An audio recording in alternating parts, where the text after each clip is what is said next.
Hey everybody, my name is Pudding, and I wanted to make this video to hopefully introduce some more people to one of my favorite formats of all time, which is September 2012.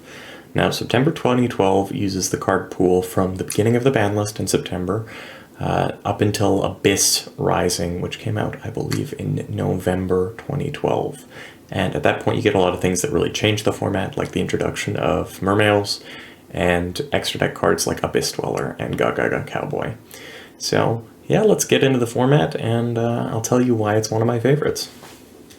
September 2012 format, more commonly known as wind-up format, was a format encompassing 4 different YZSs, with a card pool including all sets up until Return of the Duelist.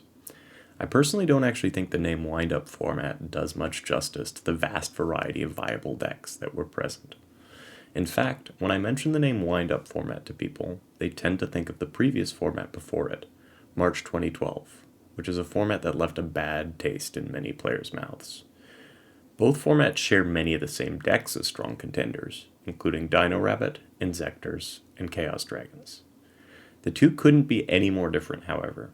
March 2012 was a time of oppressive decks, featuring things like Chaos Dragons with the immediate win button of Future Fusion, the notorious wind-up hand loop, and an incredibly consistent Dino Rabbit that could pretty much win the game on the first turn.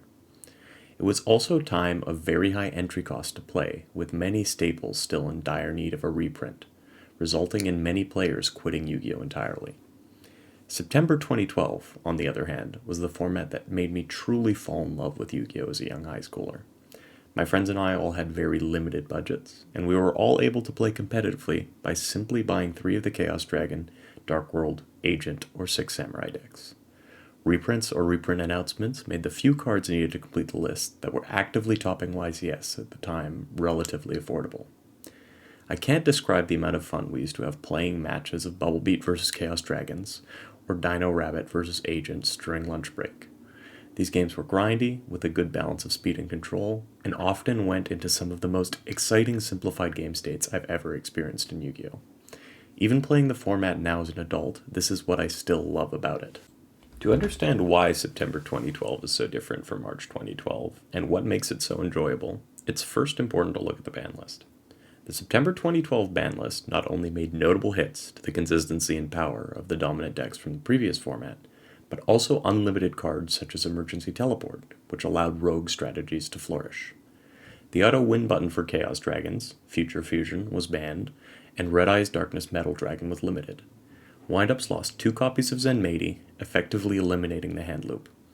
Insectors lost 2 copies of Hornet and 2 copies of Dragonfly, and Dino Rabbit lost massive amounts of consistency, with Rabbit and Tour Guide both going down to 2 copies each.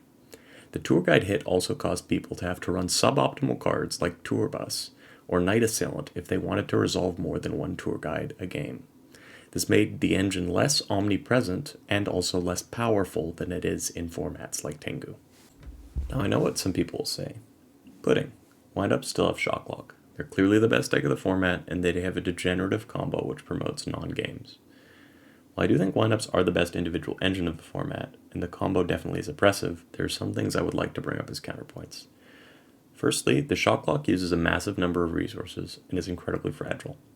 A single Maxi or Veiler effectively ends the combo, and Shockmaster is forced to call spells due to the presence of Dark Hole in the format. If they don't open traps to back up the Shockmaster, you can simply run over Zen Meidi or summon something like Fortress or Tour Guide to break their board. Traps like Compulse, which grew in popularity as the format went on, can also be used in the standby phase to simply bounce back Shockmaster before it can lock out traps the following turn.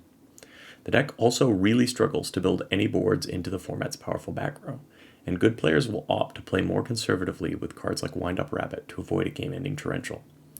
Finally, the deck is absolutely destroyed by the side deck. Cards like Rivalry and Gozen give the toys the Sid from Toy Story treatment, and can even be chained to break boards and standby. Needle Sealing serves the same purpose and was seen in many side decks later on in the format, having more versatility in several different matchups. Then we have Edison's favorite gatekeeper, Deck Devastation Virus. This wasn't cited as much back then, but it can easily be played by decks like Chaos Dragon, Insector, or Dark World. If you look at recent topping lists, it literally hits every single monster in the wind-up deck. Now, I'm not saying windups aren't good, and I'm not saying the combo is not awful to play against, but if you look at the 4 YCSs that encompass the format, you'll notice that they aren't as dominant as people think. We also have one thing going for us as Time Wizard players, which is that we can choose the dates of the format we play, and if it takes off, Konami usually listens. Someone recently made me aware that Shockmaster was not legal in Europe for the entire duration of the format, as it was a jump promo. So if we as a community simply decide we want to play without the shock lock, we can play this version of the format instead. Windups are still good as well, even without the lock, so people that love that deck can still play it. Now that I'm done going off on that tangent, let's get into YCSs that took place in the format and the decks that topped them. The first YCS, taking place on the very day the ban list took effect, was YCS Toronto. This YCS ran from the 1st to 2nd of September 2012, and was actually the only YCS of the 4 that Windup ended up winning. If we look at the top 8, we can see that while Windup did perform well, we still have a ton of variety. Aside from the 3 Windup lists, every other deck that topped is unique. This includes 1 Chainburn, 1 Hero, 1 Dark World, 1 Machina Gadget, and Jeff Jones's famous second place Grand Soul Psychic deck. Taking advantage of the newly unlimited emergency teleport, this deck caused the newly released Grand Soil to nearly quadruple in price overnight, and remains one of my absolute favorite decks to play in the format. The next YCS that took place was a very small one, smaller than many regionals at the time, with only 209 players in it. This was YCS Guatemala, running from the 8th to 9th of September 2012, and was won by Angel Flores with a hero beat list. There isn't much information on the deck lists out there, but I managed to get a list of the other top 8 decks from an old blog post. They include 3 Windups, a Psychic, a Yugioh, and 2 Dino Rabbit. From this point on, we can see cards like Compulsory Evacuation Device making their way into main decks, and side decks becoming more refined, leading to a decrease in the success of windups at major events, and an increase in the variety of decks topping. This can be seen in YCS Indianapolis, which ran from the 22nd to 23rd of September 2012. This event was won by a surprise contender, Six Samurai, piloted by Junior Dorson. The rest of the top 8 included 2 Windup, a Heretic, a Chaos Dragon, a Yugioh, and 2 other decks piloted by community fan favorite players, Billy Brake on his Insector list, and Robbie Cole or MCole40 on his Machina Gadget list. The final YCS of the format was YCS Providence, which ran from the 19th to 20th of October 2012. This event was the first ever major event win for Chris LeBlanc, who took the crown with his Yugioh Karakuri list. This is also the only event that saw no windups in the top 8, which contained 2 Agents, 2 Yugioh Karakuri, a Chaos Dragons, a Gravekeeper, a Zombie, and a Dino Rabbit. In the grand scheme of things, if you look at the top 8 decks from each of the 4 events combined, you will see just how many viable decks there are. There are 16 different decks within the top 32, including the following. I'll try and post each with a deck list, and hopefully have it showing for a few seconds so you can have a general idea of what decks look like, including Yugioh Karakuri, Machina Yugioh, Dino Rabbit, Agents, Insectors, Gravekeepers, Chainburn, Hero Beat, Chaos Dragons, Zombies, Windup, Psychics, Dark World, Hieratics, and 6 Samurai. If you take into account the decks that top 32'd at YCSs, or even won the 600-person regionals frequently occurring during the time period, there are even more fun decks to play, and many strategies that are still likely unsolved. As a testament to how slow the format is, and to just what could see success at a higher level, let's look at Narig Torisian's zombie list from YCS Providence. The ratio in the main and the side may seem off from a modern deck building perspective. 44 cards, 3 Kaias, 1 Goblin Zombie. But he still managed to beat out over 1,200 other people at the event to secure a 3rd place finish. Now there's one list I really want to share with people, and it comes from what I believe is the best deck profile in Yu-Gi-Oh's history. The list in question is Alexander Tomas's Madolche list from the Seattle Regional, which got 2nd place out of a pool of 400 contenders. Now, I know what you may be thinking.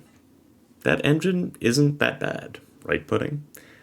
Tiramisu is literally one of the best XYZs ever printed. It's a non-targeting +2 removal. Now, let's quickly remember when this format takes place. It is before Abyss Rising.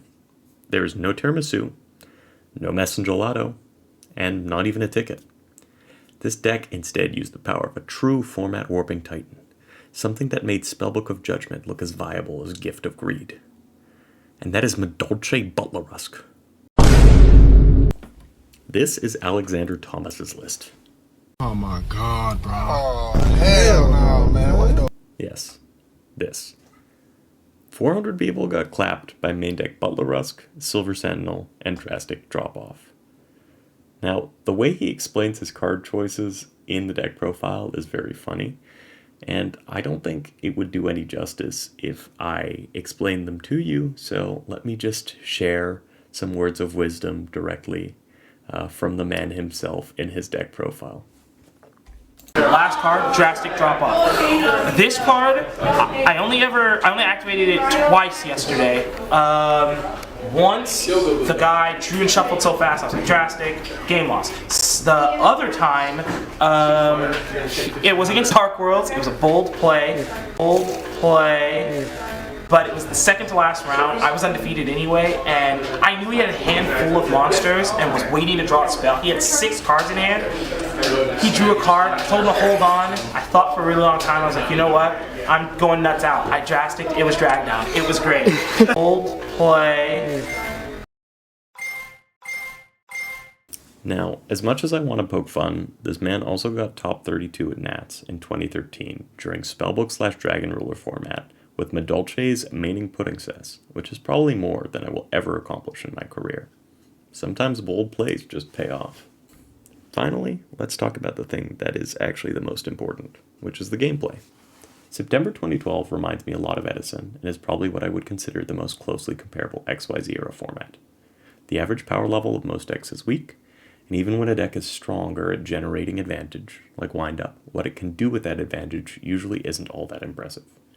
This is largely due to the extra deck being trash. There is no real generic removal, and cards like Utopia, Papal Operative, and Maystroke are the best you can do. While not as limited as the Tengu extra deck, and still leaving you with fun options, there isn't anything drastically overpowered here. Attacking into something like a Gorz can lead to awful consequences if you don't have an answer, like in Edison, unless you can carry an extra deck Titan like Fairy King Alverditch, that is. While the pace is slow, there are also still a lot of powerful limited cards that make you feel like you're never really out of the game. This includes things like Dark Hole, Monster Reborn, and BLS. The large variety of powerful traps slow down the game and make methodically removing back row and resource management important. The only card I dislike in the trap lineup is Warning, which is at 2, but the format is slow enough that you are usually okay with losing your summon to it without worrying about immediately dying. Then we have one of the key cards of the format, which really slows things down. Wind Up Zenmaines. To say that this level 3 XYZ is built like a brick-shaped house is an understatement. There is no Black Ship of Corn, no Castell, and no breakthrough skill. If you don't have compulsory, you'll lose a card if you can't Papal Operative and swing over him with a football team worth of dudes. Even the main out, Tempo, takes 2 turns to remove his material. Because of this, a single tour guide can help you turtle for an extended period of time to see the cards you need to see.